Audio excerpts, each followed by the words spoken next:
Governor Cuomo, in the current mayoral race in Chicago, both candidates are Democrats with very different platforms. Paul Vallas is backed by the police union and is focused on law and order. Brandon Johnson is backed by the city's labor unions and is running a pro-labor platform. So far, it's a tight race. Who do you think will win? Thank you, David. Thank you, David. I don't know the micro-politics of what's going on in Chicago in the mayoral race. And the micro-politics are very important. You know, 64,000 feet is one thing. But in a mayoral race, what's actually happening on the ground. But I do think the mayoral race on a larger level is instructive because it is pointing to the division that is in the Democratic Party. You know, why do we have such turmoil in this country? Because we have a civil war going on the right and a civil war going on in the left. The body politic is disrupted. Everybody is unhappy. And that creates a tension even within the political parties. So you see it on the Republican Party. I'm the true conservative. We have to move this party to the right. That's the dynamic that McCarthy is dealing with. The Republican Party hasn't been strong enough. They haven't been tough enough on the Democrats, and we are the true conservatives. You have that going on, and very visibly going on, as a civil war on the right. You have the same thing on the left. Not as visible, but just as potent. You have a quote-unquote new left, progressives, although I wouldn't call them progressives, socialists, who they call themselves, and I think that's probably correct. I wouldn't call them progressives because they don't own that word. That word started with Franklin Delano Roosevelt and Teddy Roosevelt, frankly.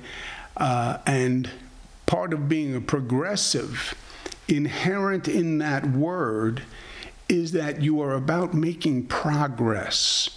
You can't spell progressive without progress. And many of these Democrats aren't making any progress. They're not even concerned about progress. It's not their focus.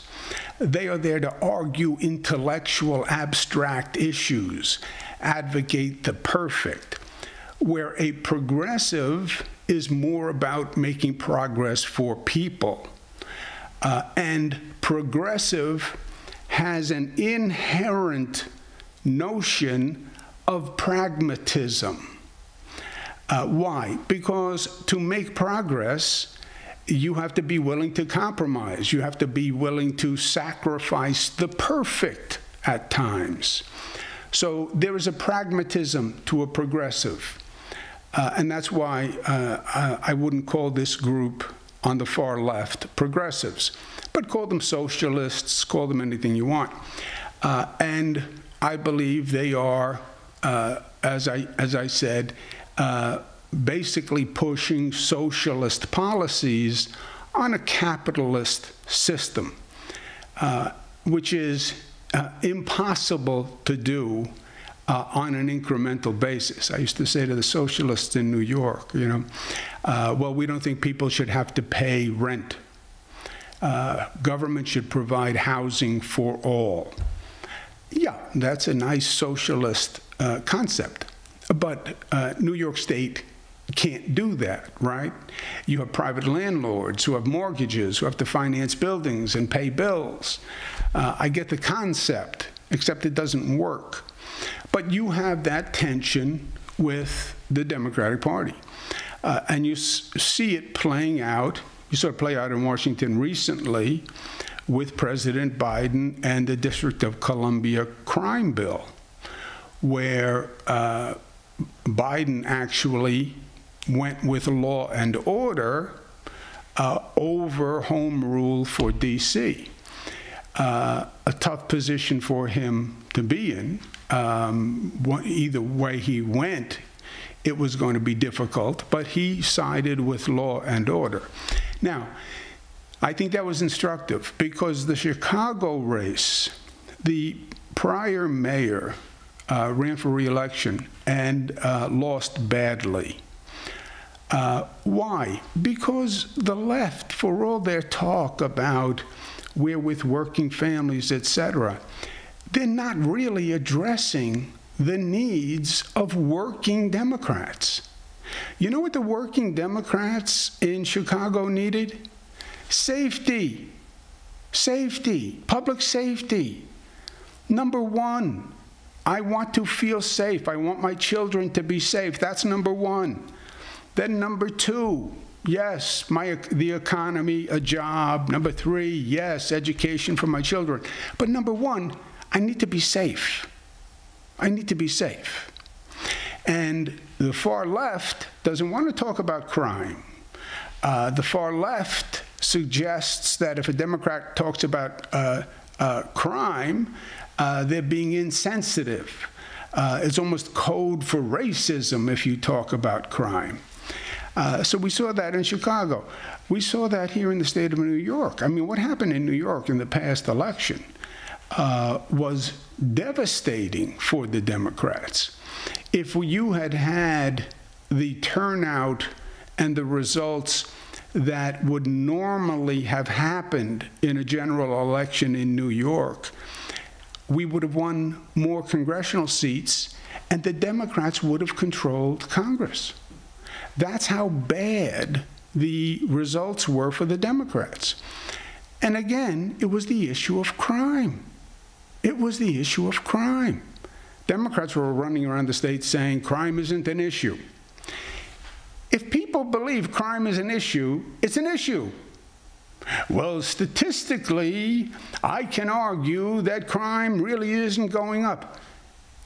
Keep your statistics. If I feel that crime is going up, if I feel unsafe, if I feel that the city is threatening, then that is a reality. That is a problem. And don't deny my feeling. And that's what the Democratic Party tried to do. Crime is not a problem. The Republican who was running for governor was just unelectable in New York. He made Trump look reasonable. So there wasn't really a viable alternative. But the Democrats blew it on the issue of crime. And I think Chicago, you'll see a recalibration. Remember, this has been coming for years. I'm surprised the Democratic Party, frankly, has taken so long to adjust.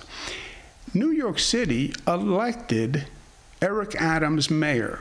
Who is Eric Adams? Voters knew one thing. He was a former police officer. Now, this is New York City, right? It's one of the most liberal cities in the nation. They elected a former policeman. Not just a former policeman who then did many other things and had a varied career.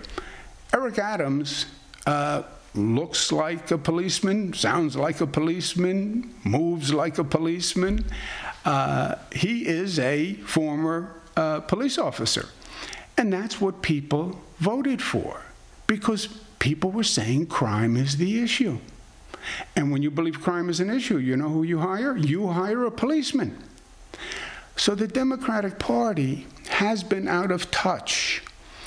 Now, why does the far left have so much power? Good question. Why does the far right have so much power?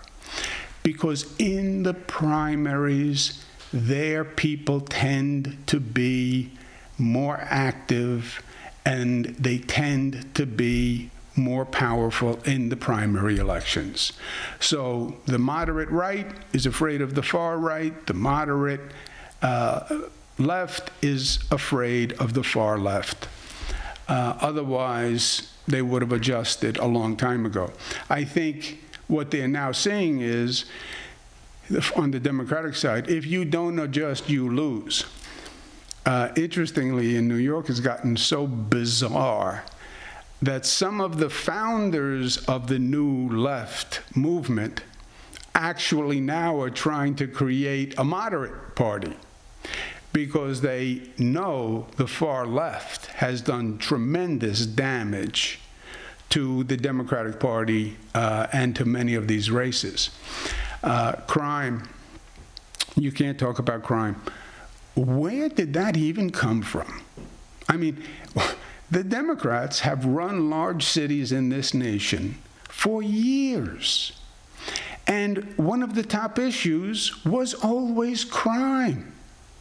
Always. Whether it was Mayor Tom Bradley, whoever, wherever it was in this country, it was always about crime. New York City Mayor David Dinkins, it was about crime.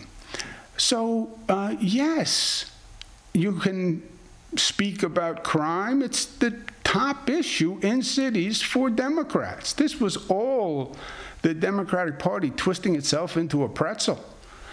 And they paid a price. So I think that's what people are looking at Chicago once again for.